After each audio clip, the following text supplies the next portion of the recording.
Hello students.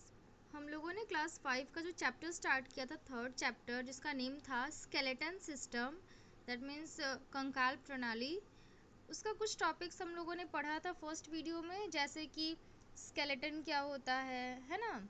और जो skeleton है उसमें जो बोन्स होते हैं, वो बोन्स कैसे दिखते हैं, बाहर से अंदर से कैसे दिखते हैं, ये सारी चीज़ें हम लोग पढ़ चुके हैं। अब हम लोग को पढ़ना है पार्ट्स ऑफ स्केलेटन। कंकाल के कौन कौन से पार्ट्स हैं, कौन कौन से भाग हैं, ठीक है। तो ये पूरा स्केलेटल ये स्केलेटन दिख रहा है ना। तो इस स्केलेटन में हम लोग क्या क्या पढ़ेंगे, स्कल के बारे में पढ़ेंगे, रिब केज क्या है, बैकबोन क्या है, लिम्स क्या है, ये सारी चीज़ें हम लोग पढ़ेंगे। तो हम लोग स्टार्ट करते हैं। Our skeleton is made up of many parts such as skull, backbone, rib cage and two pairs of limbs and their girdles to which they are attached with. हमारा जो skeleton है, जो कंकाल है, वो कितने कौन कौन से पार्ट से मिलके बना है? स्कल से, बैकबोन से, rib cage, two pairs of limbs और गर्डल से। गर्डल्स क्या है? लिम्स जिससे अटैच्ड होते हैं, जिससे जुड़े हुए होते हैं, उन्हें गर्डल्स बोलते हैं, ठीक है। तो फर्स्ट हम लोग पढ़ते हैं स्कल के बारे में। देखो यहाँ स्कल दिख रहा है ना, ह्यूमन स्कल है ये। तो इसके बारे में पढ़ते हैं। तो जो स्कल है वो बोनी स्ट्रक्चर होता है, वो हड्डियों का बना हुआ है। तो हमें स्केलेटन में तो हड्डियों के बारे में ही पढ़ना है। तो ऑब्वियसली ये बोनी स्ट्रक्चर है, ठीक है। और ये क्या करता है, हमारे ब्रेन को प्रोटेक्ट करके रखता है। ब्रेन जो है हमारा बहुत ही नाजुक भाग है, बहुत सेंसिटिव पार्ट है। तो इसको प्रोटेक्ट करके कौन रखता है? स्कल रखता है। स्कल में होल्स होते हैं, किसके किसके लिए? आइज़ के लिए, ईयर्स के लिए, नोज़ के लिए। जैसे कि इसमें दिख रहा है ना, होल्स है ना, आइज़ के लिए, ईयर्स के लिए है, नोज़ के लिए है, माउथ के लिए है। तो वो स्कल में होल्स होते हैं। स्कल जो है वो 8 बोन्स ऐसे उसमें होते हैं कि जो एक दूसरे से इंटरलॉक्ड होते हैं, एक दूसरे से जुड़े हुए होते हैं, ठीक है। और ब्रेन के चारों ओर घेरा बना के रखते हैं, उसको प्रोटेक्ट करके रखते हैं। जैसे कि ऊपर का जो ये पूरा पार्ट दिख रहा है, ऊपर वाला ये भाग, ये पूरे 8 हड्डियों से, 8 बोन्स से मिलके बना है, ठीक है। स्कल में कितने बोन्स हुए? 8 बोन्स हुए, जो कि ब्रेन को प्रोटेक्ट करके रख रहे हैं। साथ में फेस में जो चेहरा जो है, उसमें कितने बोन्स होते हैं? 14 बोन्स। ये जो फेस है, इसमें कितने बोन्स होते हैं? 14 बोन्स होते हैं, ठीक है। जो कि अपर और लोअर जॉ उसमें साथ में मिला के बोला जा रहा है कि 14 बोन्स होते हैं। अपर और लोअर जॉ मीन्स ऊपरी जबड़ा और निचला जबड़ा, ठीक है। तो जो अपर जॉ होता है वो मूव नहीं कर सकता है। तुम लोग खुद ट्राई कर सकते हो। क्या तुम्हारा जो अपर जॉ है, ऊपरी जो जबड़ा है जिसमें कि दांत लगे हुए हैं ऊपर वाला, क्या वो मूव कर सकता है? नहीं कर सकता है। सिर्फ कौन मूव करता है? तो नीचे वाला जो लोअर जॉ है, सिर्फ वही मूव कर सकता है।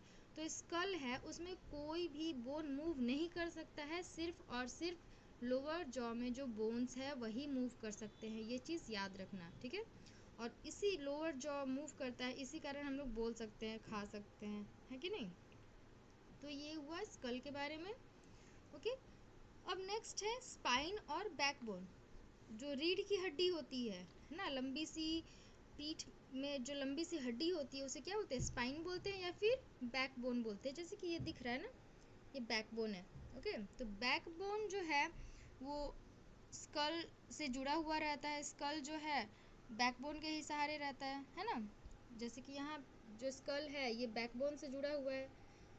उसके बाद देखो, जो बैकबोन है इसमें 33 छोटे छोटे बोन्स होते हैं। जैसे कि यहाँ दिख रहा है ना, इसमें छोटे छोटे बोन्स दिख रहे हैं, कांटे के जैसे निकले हुए दिख रहे हैं ना।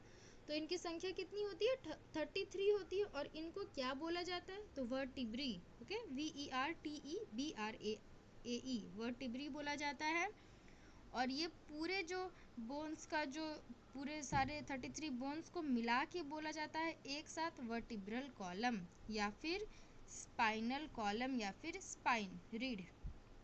अगर सिंगल सिंगल जो 33 बोन है, अगर एक एक करके बोला जाए तो वर्टिब्री बोलेंगे। अगर पूरे के पूरे 33 बोन्स को मिला के अगर बोला जा रहा है तो वर्टिब्रल कॉलम बोलेंगे या फिर स्पाइनल कॉलम या फिर स्पाइन बोलेंगे। इन नामों से इन्हें हम लोग जान सकते हैं, ओके। तो ये जो वर्टिब्री होती है ये थोड़ी बहुत मूव कर सकती है। इसी कारण तो हम लोग ट्विस्ट करते हैं ना, बेंड करते हैं, झुकते हैं या फिर मुड़ते हैं, ट्विस्ट करते हैं, तो किसके, अगर ये वर्टिब्री मूव नहीं कर पाती, थोड़ा सा भी अगर मूव नहीं करती, तो क्या हम लोग तो हमेशा सीधे ही रहते हैं ना, थोड़ा सा भी झुक नहीं पाते। तो ये मूव कर पाती है, जिसके कारण हम लोग झुक पाते हैं, टर्न कर पाते हैं, ट्विस्ट कर पाते हैं। ओके, वर्टिब्री के बीच में से एक वर्टिब्री के हर एक जो वर्टिब्री है, जो 33 स्मॉल वर्टिब्रीज है, उस उनके बीच में होल होता है, उनके बीच में छेद होता है, जिस होल से स्पाइनल कॉर्ड निकला हुआ होता है। ठीक है, स्पाइनल कॉर्ड अब क्या होता है, स्पाइनल कॉर्ड मीन्स हो गया कि नसों का पूरा बंडल, नसों का गुच्छा जो है वो स्पाइन से जुड़ा हुआ होता है, रीढ़ की हड्डी से जुड़ा हुआ होता है। और रीढ़ की हड्डी में जो छोटे छोटे 33 वर्टिब्री हैं, उन हर एक वर्टिब्री के बीच में होल होता है, जिसमें से कि जो स्पाइनल कॉर्ड है वो निकलता है, और पूरे बॉडी में जो नस है वो पूरा फैला हुआ रहता है। ठीक है, spinal cord is protected by the vertebral column. और जो स्पाइनल कॉर्ड है, जो नसों का गुच्छा है, वो किससे प्रोटेक्टेड रहता है, तो वर्टिब्रल कॉलम से ही, क्योंकि अगर वो जो स्पाइनल कॉर्ड है वो कहाँ से निकल रहा है, वर्टिब्री से निकल रहा है, तो उसको प्रोटेक्ट करके कौन रख रहा है, तो वर्टिब्रल कॉलम ही रख रहा है ना। तो ये स्पाइन के बारे में था। अब है रिब केज, ये जो रिब केज है ना, रिब केज के बारे में पढ़ेंगे। रिब केज, जो the ribs are thin flat curved bones that form a The ribs are thin, flat, curved bones that form a protective cage around your heart and lungs. जो ribs हैं वो पतले पतले होते हैं, फ्लैट यानी कि चपटे होते हैं, और मुड़े हुए होते हैं। ठीक है, कर्व्ड होते हैं, जैसे कि यहाँ पे दिख रहा है ना। और ये क्या करते हैं, एक पूरा पिंजरे टाइप का केज के जैसा प्रोटेक्टिव केज बना के रखते हैं, किसके किसके किनारे, तो हार्ट और लंग्स को घेरे हुए रहते हैं। रिब्स मीन्स क्या होता है, पसलियाँ, है ना। तुम लोगों ने हड्डी पसली सुनी होगी ना, तो हड्डी तो सबको पता है, और ये पसली यही रिब्स ही है। ओके, तो इनका काम क्या होता है कि ये एक केज की तरह पूरा प्रोटेक्टिव केज बना के रखते हैं, किसके किसके किनारे, हार्ट और लंग्स को घेर के।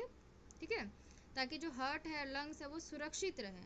अगर कभी चोट लगे तो हार्ट और लंग्स को वो इंजर्ड ना हो। ओके, अब इनमें पढ़ना है कि कितने इनमें बोन्स होते हैं। हम लोगों ने स्कल में देख लिया कितने बोन्स होते हैं, फिर से हम लोगों ने स्पाइन में देखा है ना, बैकबोन में देखा कितने बोन्स होते हैं। अब हम लोगों को रिब केज में देखना है कि कितने बोन्स होते हैं। तो रिब केज में 12 पेयर्स ऑफ रिब्स होते हैं। ठीक है, तो 12 पेयर्स मीन्स क्या हुआ, 12 जोड़े, दैट मीन्स 24 रिब्स होते हैं, 24 पसलियाँ होती है टोटल। और अगर पेयर्स में बोला जाए तो 12 पेयर्स रिब्स होते हैं। तो और इन रिब्स, ये सारे जो हैं नंबर्स देखो, इनका गिन के कितने हैं, 1 2 3 4 5 6 7 8 9 10 11 12 12 एक साइड हो गए, और दूसरे साइड पे कितने, 12, तो टोटल 24 बोन्स रिब्स हो गए। ठीक है ना। और इन रिब्स को जो जोड़ के रखता है बीच में एक लंबा सा बोन, उसे हम लोग बोलते हैं क्या, स्टेर्नम, STERNUM। इस बोन को क्या बोलते हैं, स्टेर्नम। और जो रिब्स हैं, ये जो रिब्स हैं आगे की तरफ स्टेर्नम से जुड़े हुए होते हैं, और पीछे बैकबोन से, रीढ़ की हड्डी से जुड़े हुए होते हैं। ठीक है, अब ये जो बोन्स हैं इनमें भी अलग अलग टाइप्स के होते हैं। ऊपर के जो 7 जोड़े हैं, 1 2 3 4 5 6 7, यहाँ तक जो बोन्स हैं इनको हम लोग ट्रू बोन्स बोलते हैं, है ना।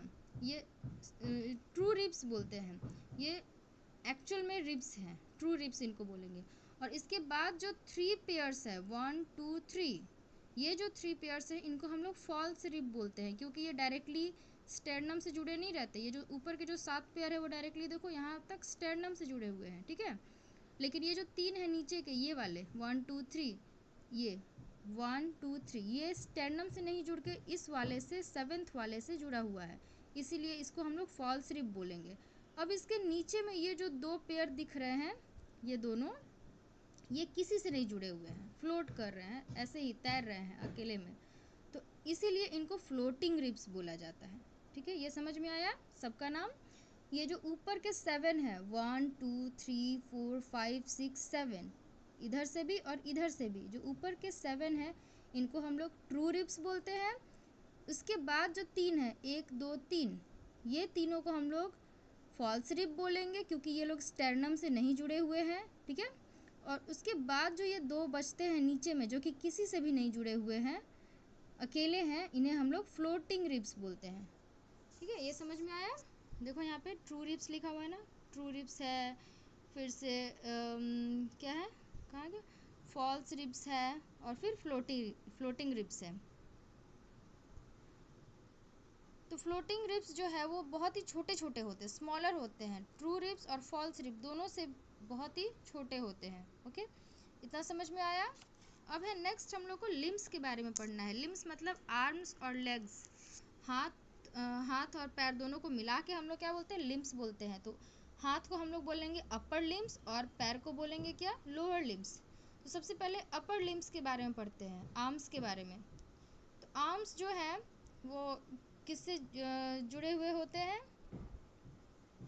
शोल्डर गर्डल से, ठीक है। शोल्डर जो हमारा जो कंधा है उससे जुड़े हुए होते हैं। तो कंधा में क्या क्या होता है, 2 पार्ट्स होते हैं, एक स्कैप्यूला होता है और क्लैविकल होता है। स्कैप्यूला को हम लोग क्या बोल सकते हैं, शोल्डर ब्लेड्स, ठीक है, इसको हम लोग शोल्डर ब्लेड्स भी बोल सकते हैं। और इसको क्लैविकल को हम लोग कॉलर बोन्स बोलते हैं, ठीक है, क्योंकि ये कॉलर के जैसा स्ट्रक्चर दिख रहा है ना ये, इसलिए इसको कॉलर बोन बोलते हैं। और इन दोनों को मिला के बोला जाता है शोल्डर गर्डल। तो जो हमारा आर्म है या फिर हमारा जो अपर लिम्ब है वो किससे जुड़ा हुआ होता है, शोल्डर गर्डल से। और शोल्डर गर्डल में क्या क्या है, स्कैप्यूला मतलब कि शोल्डर ब्लेड्स, और क्लैविकल मतलब कि कॉलर बोन्स, ठीक है। अब हमारे जो अपर लिम्ब है यानी कि हमारा जो हाथ है उसमें भी डिवीज़न है, अलग अलग पार्ट्स है। इसमें 3 पार्ट्स हैं, अपर आर्म, फोरे आर्म एंड हैंड। ये है अपर आर्म, ठीक है। ये वाला अपर आर्म ये एक हड्डी से मिलकर बना हुआ है, एक मोटा हड्डी से, जिसको कि हम लोग ह्यूमेरस बोलते हैं। ये अपर आर्म है, ऊपर का हाथ है। उसके बाद फोर आर्म है। फोर आर्म में 2 हड्डियां होती है, एक का नाम है रेडियस और दूसरे का नाम है अल्ना। ये 2 हड्डियों से मिलके हमारा ये फोर आर्म बना हुआ है। इसके बाद ये वाला जो पोर्शन है इसको हम लोग बोलते हैं हैंड, ठीक है। तो हैंड में क्या क्या होता है, रिस्ट होता है मतलब कि कलाई, फिर पाम मतलब कि हथेली, और फिर फिंगर्स, ठीक है ना। तो क्या क्या समझ में आया कि जो हमारा पूरा का पूरा अपर लिम्ब है वो किससे जुड़ा हुआ है, तो शोल्डर गर्डल से। शोल्डर गर्डल में क्या क्या है, स्कैप्यूला है और क्लैविकल है। फिर जो हमारा अपर आर्म है वो और 3 पार्ट्स में डिवाइडेड है। तो ये हो गया है तुम्हारा अपर आर्म, ये हो गया फोरे आर्म, और ये हो गया हैंड। अपर आर्म शोल्डर और एल्बो के बीच का भाग है, ये शोल्डर हुआ, ये एल्बो कोहनी, ये इसके बीच का भाग है। तो इसको, इस हड्डी का नाम क्या है, ह्यूमेरस है। जो फोरे आर्म है वो रिस्ट यानी कि कलाई और एल्बो के बीच वाला जो होता है वो होता है फोरे आर्म। इसमें 2 हड्डियां होती है, रेडियस और अल्ना। और इसके बाद इस हैंड में कौन कौन से पार्ट आते हैं, रिस्ट आते हैं मीन्स कलाई आती है, पाम मीन्स हथेली, और फिंगर्स मतलब कि उंगलियां। ये सब मिला के पूरा एक आर्म बनाती है। और हमारे अपर लिम्ब का जो सबसे लंबा बोन कौन सा है, इसमें कौन सा दिख रहा है सबसे लंबा बोन, ऑब्वियसली ह्यूमेरस है ना। सबसे लॉन्ग बोन कौन सा है, ह्यूमेरस है इस अपर लिम्ब का, ऊपरी ऊपर के लिम्ब का, ठीक है। तो हम लोगों ने अपर लिम्ब के बारे में पढ़ा। अब लोअर लिम्ब मतलब कि पैर के बारे में पढ़ना है। ये है पैर का स्ट्रक्चर, ठीक है, बोनी स्ट्रक्चर बोल सकते हैं इसको। तो हमारा जो लोअर लिम्ब है वो हिप बोन से अटैच्ड होता है, ठीक है। ये जो हिप का बोन है इससे अटैच्ड होता है हमारा ये लोअर लिम्ब। ये है लोअर लिम्ब और ये है हिप बोन। इसको हम लोग पेल्विक गर्डल भी बोलते हैं। वो अपर लिम्ब में था शोल्डर गर्डल, ठीक है, और इसमें पेल्विक गर्डल। अब देखो ये लोअर लिम्ब में एक बड़ी सी हड्डी दिख रही है ना, लंबी सी हड्डी, ये वाली, इसको हम लोग थाई बोलते हैं, ठीक है। और ये जो थाई बोन है, थाई की जो हड्डी है, इसका नाम क्या है, तो इसका नाम है फीमर। दिख रहा है ना ये फीमर, ये इस लंबी सी हड्डी का नाम फीमर है। ये हमारे बॉडी का सबसे स्ट्रॉन्गेस्ट और सबसे लॉन्गेस्ट बोन है, ठीक है। सबसे स्ट्रॉन्गेस्ट और सबसे लॉन्गेस्ट बोन है दोनों लिम्स में मिला के, इसका नाम है फीमर। और फीमर के बाद देखो यहाँ पे नी आता है, ठीक है। नी में यहाँ पे एक छोटा सा गोल टाइप का बोन होता है जिसको कि हम लोग पैटिला बोलते हैं, ठीक है ना। नी और ये एंकल यानी कि क्या बोलते हैं, एंकल एड़ी के ऊपर वाला जो भाग होता है, ठीक है, एड़ी, ठीक है। तो ये नी से लेके एंकल तक के बीच में दो हड्डियां होती है, एक का नाम है टिबिया, एक का नाम है फिब्यूला। और इसको और दूसरे नाम से भी जान सकते हैं, मतलब कि शीन बोन और काफ बोन, शीन बोन, काफ बोन। तो शीन बोन जो होती है वो थोड़ी बड़ी होती है काफ बोन से, देखने से ही पता चल रहा है ना। शीन बोन जो है वो थोड़ी मोटी है, बड़ी है, लेकिन काफ बोन जो फिब्यूला है वो थोड़ा छोटा है और पतला है। तो ये पूरा लेग का स्ट्रक्चर हुआ, ठीक है। याद रखना कि फीमर जो है वो हमारे बॉडी का सबसे लॉन्गेस्ट, लार्जेस्ट और स्ट्रॉन्गेस्ट बोन है। अब हम लोग को नेक्स्ट पढ़ना है क्या, देखिए कौन सा टॉपिक है। The bones of the lower limbs are heaviest, largest and strongest bones in the body because they bear the entire weight of the body when a person is standing in the upright position। जो हमारा जो lower limb है उसका जो bone होता है वो बहुत भारी होता है, बहुत बड़ा होता है, लार्ज होता है और स्ट्रॉन्गेस्ट होता है, मजबूत होता है। क्यों मजबूत होना ही पड़ेगा उसको, अगर वो मजबूत नहीं रहेगा तो इंसान खड़ा नहीं रह पाएगा, क्योंकि हमारे पैरों पे ही हमारा बॉडी का पूरा भार होता है। जब कोई भी व्यक्ति खड़ा हो, कोई पर्सन खड़ा रहता है तो उसके पूरे बॉडी का भार कहाँ होता है, उसके पैरों पे ही होता है, ठीक है। और सॉरी एक और चीज़ बताना भूल गए इसमें, लोअर लिम्ब में ये जो फुट है इसके बारे में नहीं बताया। फुट में क्या क्या आता है, तो एंकल आएगा और सोल जो तलवा आता है वो, और इसके जो टोज़ है, ठीक है, इसमें भी बहुत सारे फिंगर्स, बहुत सारे बोन्स होते हैं। ये जो फुट है ये वाला इतना पोर्शन इसको फुट बोलते हैं। इसमें एंकल आता है, सोल आता है और टोज़ आते हैं, पैर की उंगलियां, ठीक है। तो ये तो हुआ लिम्स के बारे में भी कंप्लीट। अब नेक्स्ट जॉइंट्स के बारे में दूसरे वीडियो में बताते हैं।